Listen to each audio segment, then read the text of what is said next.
সিরাজগঞ্জের এনায়েতপুর থানায় হামলায় 13 পুলিশ সদস্য নিহত হয়েছেন। এছাড়া আরেক হামলার ঘটনায় কুমিল্লার ইলিয়টগঞ্জ হাইওয়ে থানার এক পুলিশ সদস্য নিহত হয়েছেন। সরকারের পদত্যাগের এক দফা দাবিতে বৈষম্য বিরোধী ছাত্র আন্দোলনের অসহযোগ কর্মসূচি ঘিরে রোববার 4 আগস্ট সারাদিন ঢাকাসহ দেশের বিভিন্ন জেলায় সংঘর্ষে বহু হতাহতের খবর আসছে।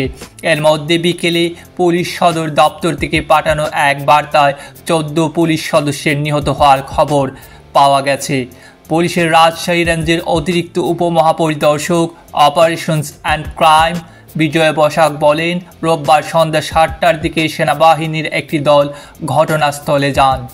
আইন শৃঙ্খলা রক্ষাকারী বাহিনীর অন্য সদস্যরাও তাদের সঙ্গে ছিলেন।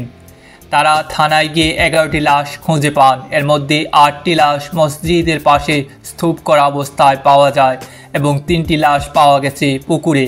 বেশ কয়েকজন পুলিশ সদস্য নিখোঁজ রয়েছেন। সিরাজগঞ্জ জেলা পুলিশের অতিরিক্ত police super crime Mohammad Hannan Mia বলেন, প্রথমে হাজার খানেক মানুষ দল বেঁধে থানার দিকে আসে। সেখানে তারা কিছুক্ষণ অবস্থান করে চলে যায়। পরে কয়েকশো মানুষ অতর্কিতে থানায় এসে হামলা চালায়। তারা আগুন ধরিয়ে দেয়। তিনি জানান, যে কজন পুলিশ সদস্যের মৃতদেহ উদ্ধার করা হয়েছে তাদের শরীরে আঘাতের চিহ্ন রয়েছে।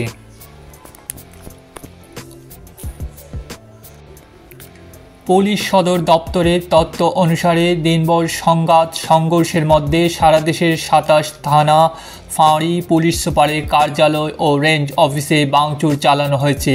এই সংঘর্ষে 3 শতাধিক পুলিশ সদস্য আহত হওয়ার কথাও জানানো হয়েছে।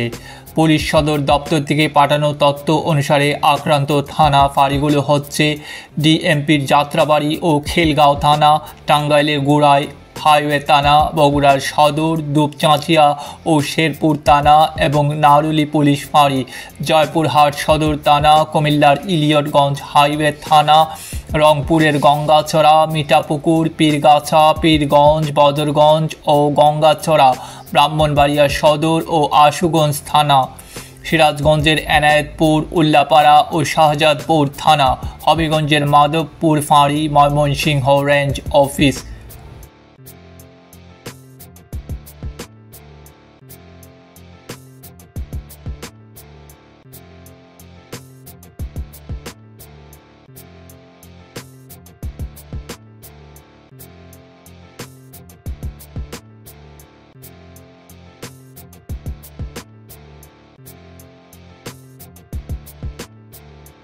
ডেস্ক রিপোর্ট, আধুনিক কাগজ।